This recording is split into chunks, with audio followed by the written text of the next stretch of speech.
आपा तो ये मान के चल रहे हैं कि हम चले व्यवस्था परिवर्तन के लिए। व्यवस्था बिगड़ी एक दिन में नहीं है, ना ये एक साल में बिगड़ी, ना ये एक आदमी ने बिगाड़ी, इसको पूरे तंत्र ने बिगाड़ा मिलकर के। शिक्षा व्यवस्था भी खत्म करी, फिर हमारी चिकित्सा भी खराब करी, न्याय प्रणाली खराब करी, पुलिस तंत्र, कोर्ट, जुडिशरी, ये सारे, हमारा व्यापार भी खत्म करा, राजनीति भी खत्म करी, खेती भी खत्म करी, मतलब इन्होंने तो सारी चीजें खत्म करी है ना।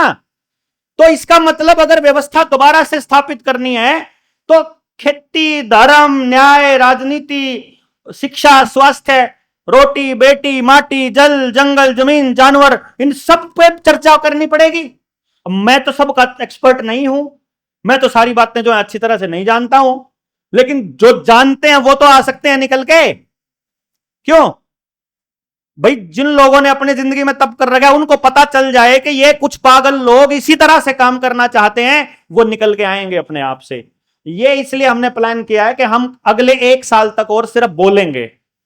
आप जो कह रहे हो कि समाधान तो बताना नहीं, मैं समाधान आज दे दूंगा, लेकिन समाधान करके दिखा दियो। कर नहीं पाओगे। समाधान करने के लिए जो स्टेक होल्डर है, जो उस गांव का निवासी है, जो उस जिसके ऊपर उस चीज का असर पड़ रहा है, उसका कुछ तो बात पल्ले पड़नी चाहिए। क्यों जी?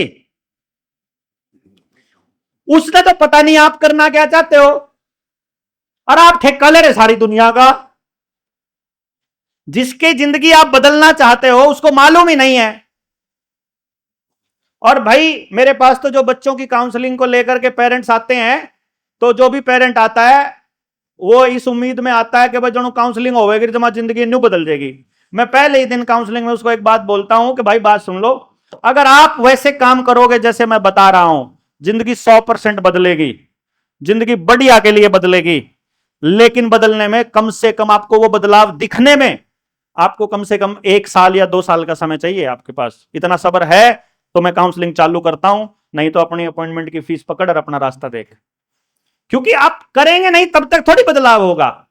पहले सोच बदलेगी, फिर उस बदली हुई सोच पे काम करेंगे, फिर उस काम करते हुए समस्या आएगी, फिर उस समस्या का समाधान करने के लिए जिस तरह के लोग चाहिए फिर वो आएंगे, और फिर इस तरह से वो एक एक समस्या हल होगी। और फिर पता चलेगा ये सारी समस्याएं आपस में जुड़ी हुई हैं, और फिर जब जुड़ी हुई समस्याएं तो फिर हम सबको भी जुड़ना पड़ेगा। फिर हम लोगों को, हम एक दूसरे के साथ मजबूरी में ना जुड़ के समझ के साथ जुड़ेंगे, और जब समझ के साथ चलेंगे फिर ना कन्फ्लिक्ट होगा, फिर ना आपको मेरे से टेंशन होगी, ना मुझे आपसे डर लगेगा।